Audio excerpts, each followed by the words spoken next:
Exactly, if you want to make some money or put yourself in a position where you really can help people, where you're independent. And see, the independence is the key. When you got the job and you still can do things, but you know, when you're independent, you can operate the way you want to operate. You know what I'm saying? So that's the ultimate goal, especially when you're in sports, because you got the money, you got things, you got resources, you got all these things. It's just a matter of utilizing them properly and taking full advantage of it. So yeah, so it's but yeah, I've seen some cats. Look, we played against Willie Simms, Willie super sub at LSU. He was playing with the Israeli team, and it was him, Kenny Barlow, Kevin McGee, because they were nationalized players.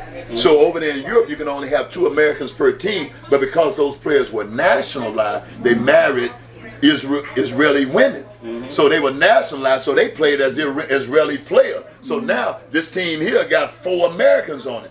Boy, they had this one guy. It wasn't Willie Simms or Kevin McGee or none of them. It was this one guy came out, his shirt was halfway out his pants, looked like his leg was too long for his body. I mean, he just looked funny. He just looked funny and awkward, you know what I'm saying? Head was small and just looked like he, you know, something wrong with him. He was bouncing, Boy, when the ball went up in the air, it was like this dude transformed to something completely different. It wasn't Kevin McGee and them boys that came, it was this cat right here. And this was one of those guys that were probably, you know, came out of a small school or something like that. That's why I say, man, you never know where these cats are coming from, man. They're coming out these small places. They're coming off dirt roads. They're coming out places that you can never imagine. They're the only one that came out of these places. But when you see these guys, man, it's incredible to see the kind of talent. You know, these days, whenever I say the name, if anybody say the name Antonio Mcdyess, you know what I'm saying? Y'all knew him when he was with Detroit. I knew him when he was coming out. And when I say the real deal, I'm talking about anywhere around the rim. See, y'all saw when he was hurt.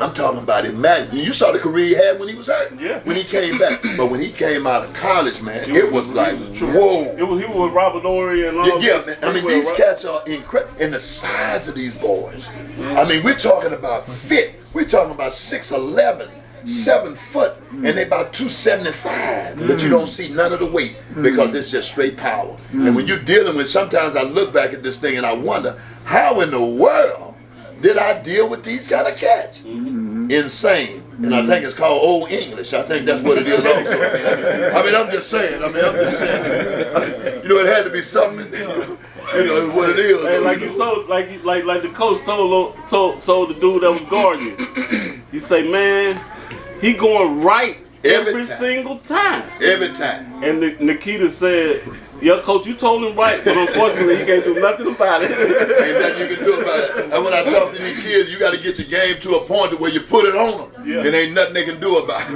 Ain't nothing they can do but just take it and accept it. Some help now. And accept it, exactly. Get you some help.